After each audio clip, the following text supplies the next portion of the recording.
চলতি অর্থবছরের প্রথম মাস জুলাইয়ে উন্নয়ন প্রকল্পে বরাদ্দের কোনো টাকাই খরচ করতে পারেনি সরকারের 10টি মন্ত্রণালয় বা বিভাগ। পুরো বছর এসব মন্ত্রণালয় ও বিভাগের প্রকল্পের অনুকূলে শত শত কোটি টাকা বরাদ্দ থাকলেও প্রথম মাসে টাকা খরচের খাতা শূন্য। ফলে প্রথম মাস শেষে সার্বিকভাবে বার্ষিক উন্নয়ন কর্মসূচির 1% বাস্তবায়নও হয়নি।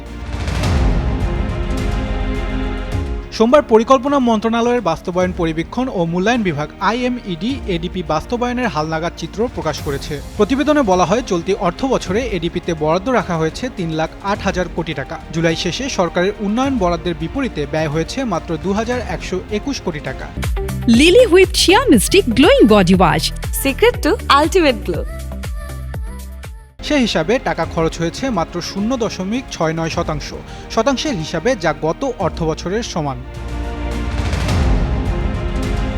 সম্প্রতি সরকার অর্থবছরের সময়কাল বদলানোর সিদ্ধান্ত নিয়েছে। জুলাই জুন সময়ের পরিবর্তে এপ্রিল মার্চ সময় নির্ধারণ করা হয়েছে। 2028-29 অর্থবছর থেকে নতুন সময়কাল ধরেই সবকিছু হবে। অর্থবছরের সময়কাল পরিবর্তনের অন্যতম কারণ হলো অর্থবছরের শুরুতে বর্ষাকাল হয়, প্রকল্পের কাজ ঠিকমতো হয় না। বৃষ্টির কারণে অর্থবছরের শুরুতে উন্নয়ন প্রকল্পের টাকা খরচ করা সম্ভব হয় না। তাই উন্নয়ন প্রকল্পের টাকা যাতে আরও কার্যকরভাবে খরচ করা যায়, সেজন্য অর্থবছরের সময়কাল পরিবর্তন করার সিদ্ধান্ত হয়। জুলাই মাসে উন্নয়ন বরাদ্দ থেকে যেসব বিভাগ বা মন্ত্রণালয়ের কোনো টাকা খরচ করতে পারেনি সেগুলো হলো শিল্প, বাণিজ্য, ধর্ম, পররাষ্ট্র, বেসামরিক বিমান পরিবহন ও পর্যটন, পার্বত্য চট্টগ্রাম বিষয়ক মন্ত্রণালয়, স্বাস্থ্যসেবা বিভাগ, স্বাস্থ্য শিক্ষা ও পরিবার কল্যাণ বিভাগ, সেতু বিভাগ, অভ্যন্তরীণ সম্পদ বিভাগ। এসব মন্ত্রণালয় ও বিভাগ তাদের প্রকল্পের জন্য বরাদ্দ করা অর্থ খরচ করতে পারেনি।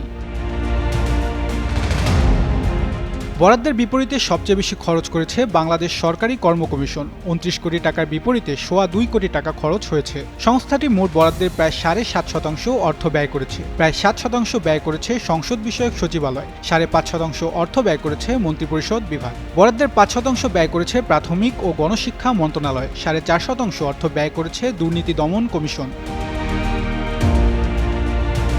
এ বিষয়ে পরিকল্পনা বিভাগের সচিব SM শাকিল আক্তার বলেন, জুলাই-আগস্ট মাসে প্রকল্পের কার্যাদেশ ঠিক করতে কিংবা ক্রয় পরিকল্পনা করতেই চলে যায়। টেন্ডার করতে অক্টোবর মাস লেগে যায়। মূলত সেপ্টেম্বর থেকে প্রকল্পের মূল্য ব্যয় শুরু হয়, তাই শুরুতে এডিপি বাস্তবায়ন হার কিছুটা কম। তাহসিন বর্ণ, যুগান্তর নিউজ।